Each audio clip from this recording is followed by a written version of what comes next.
Evangelho, quinta-feira da sétima semana do tempo pascal, hoje memória facultativa de São Bernardino de Sena. O Senhor esteja convosco, Ele está no meio de nós. Proclamação do Evangelho de Jesus Cristo, segundo São João. Glória a vós, Senhor.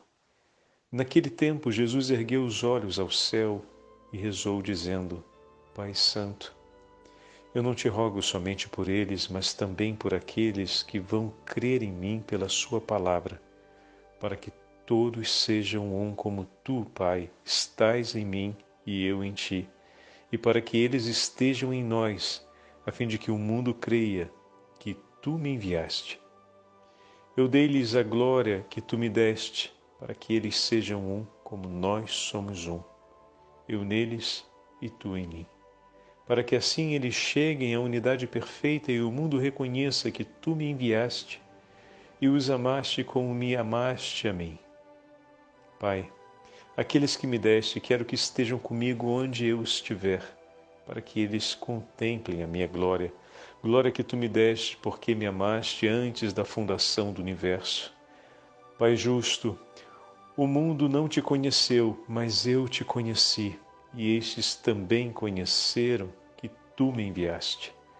Eu lhes fiz conhecer o teu nome e o tornarei conhecido ainda mais, para que o amor com que me amaste esteja neles e eu mesmo esteja neles. Palavra da salvação. Glória a vós, Senhor.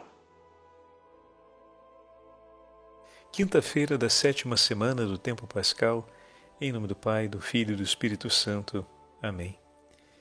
Queridos irmãos e irmãs, a Santa Liturgia hoje nos entrega a última parte do 17º capítulo do Evangelho de São João, a conclusão da oração sacerdotal feita por Nosso Senhor na presença dos discípulos durante a última ceia. Imagina, meus irmãos, vamos olhar sempre de maneira ampla, né? Estamos num dia marcante para a vida dos apóstolos. Não nos esqueçamos que os apóstolos viam Jesus rezar e, profundamente comovidos e tocados pela forma como Jesus orava, pediram que Jesus os ensinasse a orar. Isso significa que o coração dos apóstolos não apenas ardia cada vez que Jesus orava, mas também buscavam orar e acolher no coração as palavras da oração de Jesus. Então, eles pediram que o Senhor os ensinasse a orar, aprenderam a oração que o Senhor lhes ensinou, rezavam cotidianamente com o Senhor e a cada oração do Senhor queriam tomar intensa participação, né?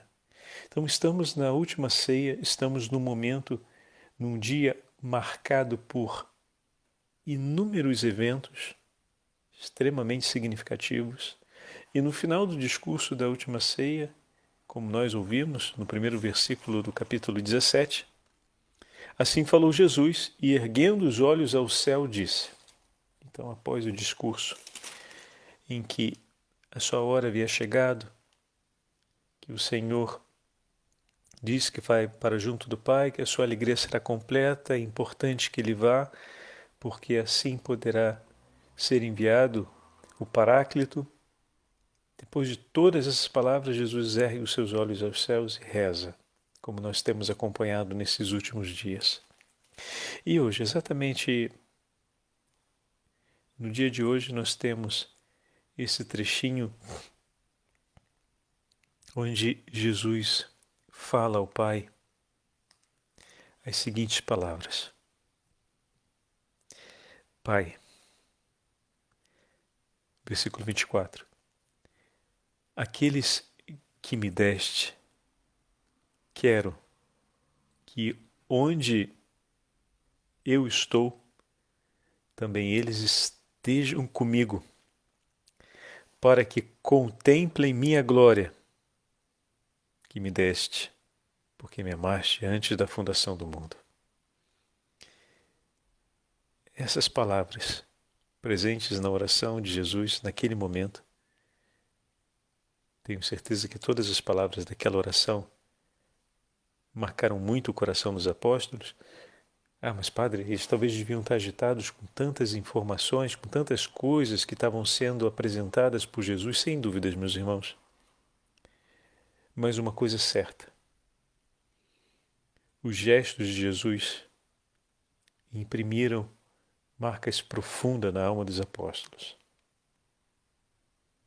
E naquele momento, ao rezar por eles diante do Pai, Filipe, que havia perguntado, mostra-nos o Pai, e todos ouviram, quem me vê o Pai.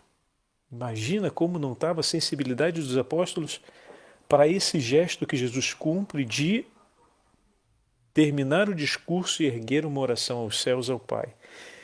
E toda a oração diz relação a eles, mas agora, nesse momento final da oração, Jesus fala com o Pai intimamente e detidamente a respeito deles e diz: Pai, aqueles que me deste, quero que onde eu estou, também eles estejam comigo. Agora a gente passa para aquilo que vai ser o dia da Ascensão, que nós celebramos no domingo passado. Jesus que sobe aos céus, na presença do coro dos anjos, e se senta à direita do Pai, enquanto Jesus sobe. Imagina os discípulos lembrando essas palavras.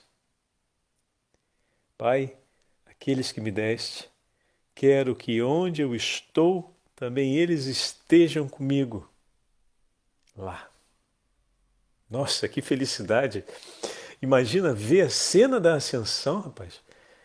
E lembrando essas palavras ecoando, porque o Espírito Santo, a missão dele é lembrar no nosso coração as palavras do Senhor, as palavras ecoando no íntimo. Essas mesmas palavras que o Espírito Santo faz ecoar em nós ao longo da nossa vida, em muitos momentos. Não se trata de algo restrito aos apóstolos. Mas assim como ouvimos na mesma oração o Senhor dizer que todo aquele que guarda a sua palavra permanece nele, assim também essas palavras são lembradas e o Espírito Santo faz ecoá-las dentro de nós, para que nós não tenhamos dúvida de que o Senhor nos chama para junto dele e de que a nossa alegria, já nesse tempo, seja plena da alegria de Deus.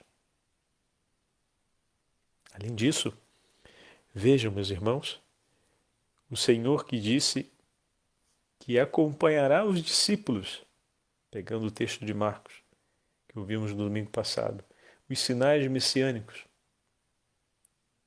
Isso significa que o Senhor, como meditamos no último domingo, que vai sentar-se à direita do Pai, por meio da fé, é percebido e sentido presente no meio dos apóstolos, porque ele vai para junto do Pai, permanece junto conosco. E não apenas isso, todo aquele que guardar as minhas palavras, eu e o Pai viremos e faremos nele morada. O Senhor que sentou à direita do Pai, escolhe habitar em cada um de nós. Olha só, Cristo Pontífice, se pensamos assim numa imagem, né? Fazemos um pouco de fantasia, ele é o Pontífice que nos leva para junto do trono de Deus, que traz o trono de Deus para o nosso coração. Fantástico. Ele está realmente no meio de nós e está conosco. Então, olha a beleza dessa oração e o quanto ela não foi memória em cada um dos acontecimentos que se seguiram imediatamente à Páscoa do Senhor, a ressurreição do Senhor, na vida dos apóstolos até Pentecostes. Que todos sejam um. Olha como essa palavra ecoa com força na vida dos apóstolos, pois uma das primeiras realidades que eles vão enfrentar é exatamente aquela de buscar a unidade e de viver a comunhão no nome do Senhor. Isso já nos Atos dos Apóstolos a gente vê no Concílio de Jerusalém, no cuidado em relação aos pagãos, na visão que Pedro tem a respeito da toalha que sobe aos céus. Então, o tempo inteiro, o acontecimento da unidade. O tempo inteiro, o Espírito Santo move os apóstolos no caminho da unidade. Como tu, Pai, estás em mim e eu em ti, que eles estejam em nós, para que o mundo creia que tu me enviaste. É uma unidade segundo a comunhão entre o Pai e o Filho, é uma unidade no seio da comunhão trinitária, para que o mundo, vendo, creia. Então é uma unidade substancial, não é teórica, mas que acontece de fato. E a primeira coisa, o primeiro testemunho que se narra dos cristãos era: veja como eles se amam. Uma unidade que se recolhe na caridade. Uma unidade que se testemunha na vida que é entregue.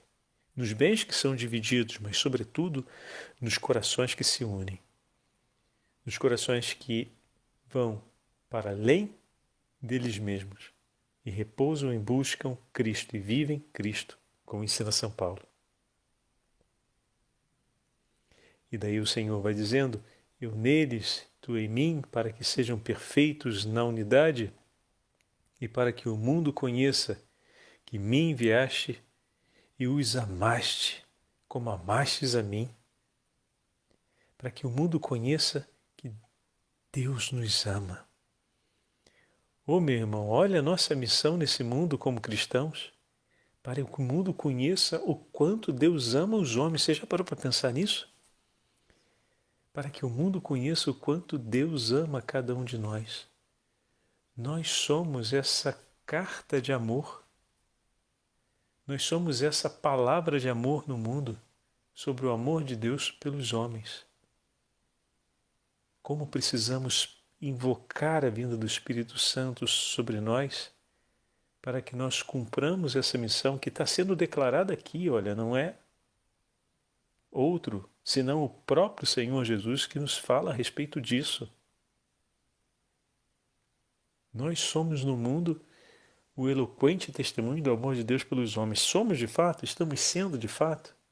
A palavra de Deus está realizando em nós a eloquência desse testemunho? O Espírito Santo está realizando, consumando esse testemunho na eloquência histórica da nossa vida? Eu queria dividir com vocês hoje essas palavras do comentário ao Evangelho de São João de São Cirilo de Alexandria, previsto na liturgia das horas de hoje. Mas antes de falar de São Cirilo e ler esse comentário com ele, para pegarmos um exemplo bem concreto do que é ser no mundo eloquência, carta de amor, né? Eloquência desse amor do Pai por nós. Hoje a igreja celebra a memória facultativa de São Bernardino de Sena, que nós já ouvimos falar desse nome. Quando, padre? Nos textos de Santo Afonso. Santo Afonso, por diversas vezes, cita São Bernardino. São Bernardino de Sena era um apaixonado devoto da Virgem Maria e tem páginas belíssimas sobre o mistério da encarnação que ele escreve a respeito de Nossa Senhora. Além de ser um grande devoto da Virgem Maria, São Bernardino de Sena foi um dos ilustres pregadores do 1300 e pregava a devoção e anunciava o Santíssimo Nome de Jesus. Os seus grandes escritos e mais notórios escritos são relacionados à pregação e à devoção ao Santíssimo Nome de Jesus. Toda a Itália foi alcançada pelo anúncio incansável desse sacerdote da Ordem dos Frades Menores de São Francisco de Assis. Estima-se que mais de 2.000 vocações nasceram do testemunho e das pregações desse santo homem. Olha que maravilha, meus irmãos, essas as vocações que seguiram a vida consagrada na Ordem dos Frades Menores. Fora todas aquelas vocações que se consolidaram na santidade de um matrimônio, que se consolidaram na santidade da consagração feminina, da consagração como viúva, da consagração como penitente, da consagração como membro da ordem terceira, ou seja, como leigo não conventual, que estava ali começando a florescer. Não se esqueçam que Santa Catarina é do mesmo período e ela é uma leiga consagrada. Quantas outras vocações não foram geradas? Só como vocacionados à Ordem dos Frades Menores, estima-se 2.000 vocações. Isso é fecundidade, hein? E o que esse homem anunciava? Senão o nome de Jesus. Mas de que modo ele anunciava o nome de Jesus? Sendo ele um acontecimento de Cristo presente. A vida de São Bernardino de Sena era o testemunho explícito de Cristo ressuscitado. Suas palavras eram impregnadas do Espírito Santo e quem via seus gestos, quem conhecia a sua vida cotidiana, admirava nele a presença de Jesus e recolhia dele o testemunho do próprio Cristo ressuscitado. Ou seja, esse homem foi uma verdadeira carta do amor de Deus para que muitos homens conhecessem em profundidade o amor de Deus por eles, ao ponto do Senhor aproveitar dessa profundidade para também participar-lhes ao coração o conhecimento de sua vocação. Percebe? Quando se estreita o laço de amor, quando chega o momento em que a proximidade desse laço de amor ganha corposidade, é a hora que Deus nos revela a vocação que Ele tem para nós. Então, podemos dizer que o testemunho de São Bernardino de Sena promoveu esse laço corposo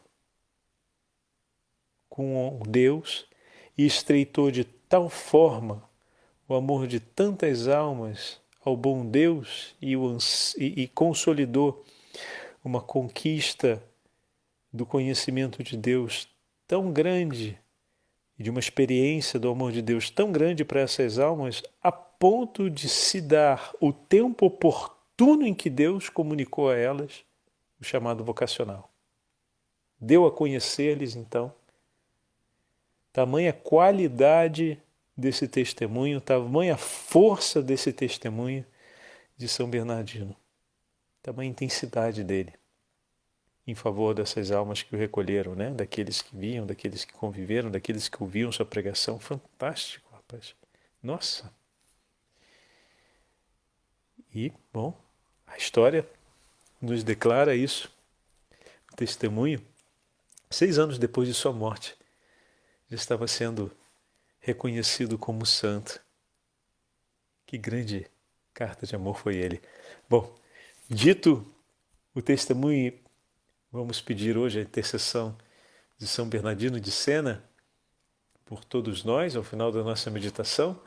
E aqueles que tiverem interesse de conhecer seus escritos, busquem, porque vale a pena. A Liturgia das Horas hoje também tem um trecho dos seus escritos, onde ele faz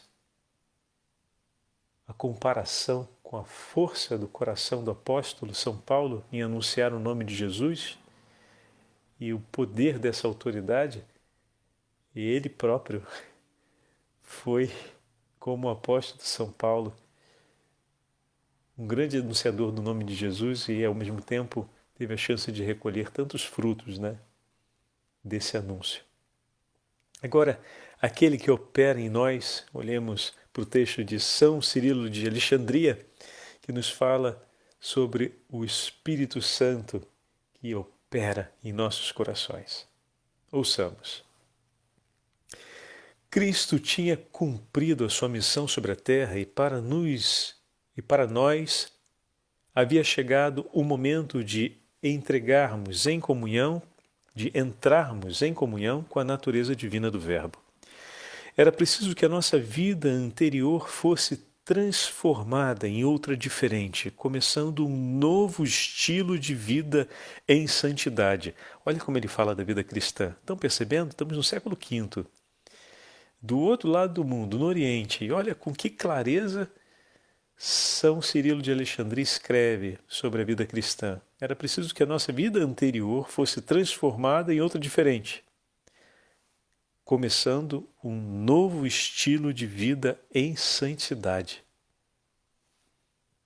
Ora, isto só podia ser realizado pela participação do Espírito Santo. O tempo mais oportuno para o envio do Espírito Santo e sua descida sobre nós, sem dúvidas, foi o que se seguiu à ascensão de Cristo, nosso Salvador. De fato, enquanto Cristo vivia visivelmente entre os seus fiéis, Ele mesmo, segundo julgo, dispensava-lhes todos os bens. Mas, quando chegou o momento estabelecido para subir ao Pai Celeste, era necessário que Ele continuasse presente no meio de seus fiéis por meio do Espírito e habitasse pela fé em nossos corações, a fim de que pudéssemos clamar com toda a confiança e com suas palavras unidos ao seu coração, Abá, ó Pai.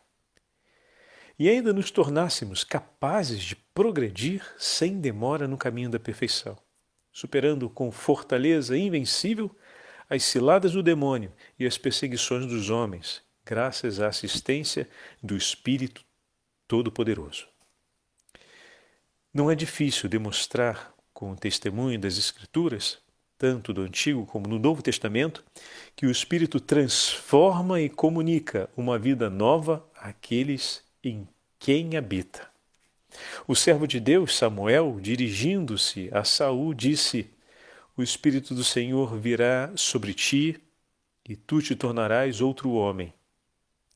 E São Paulo afirma: Todos nós, porém, com o rosto descoberto, contemplamos e refletimos a glória do Senhor e assim seremos transformados à sua imagem pelo seu Espírito, pois o Senhor é Espírito. Vês como o Espírito transforma noutra imagem aqueles em quem habita?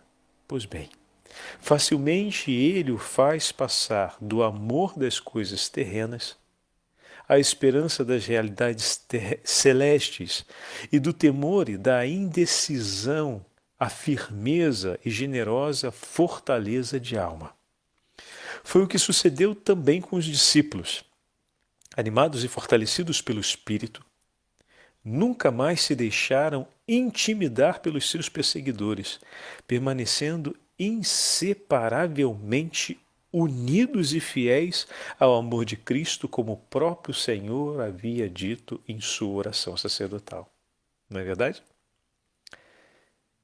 É verdade, portanto, o que diz o Salvador: é bom para vós que eu volte para os céus, porque tinha chegado o tempo de o Espírito Santo descer sobre eles, para que todos fossem um e permanecessem unidos a Cristo. E agora acrescenta aqui o 26º versículo de hoje, a fim de que o amor com que o Pai amou o Filho esteja também entre nós e seja conhecido por nós. O Senhor esteja convosco, Ele está no meio de nós. Pela intercessão do grande apóstolo do nome do Senhor, São Bernardino de Sena, e de São Cirilo de Alexandria, e a Santíssima Mãe de Deus, Rainha dos Apóstolos, abençoe-vos o Deus Todo-Poderoso, Pai, Filho e Espírito Santo. Amém.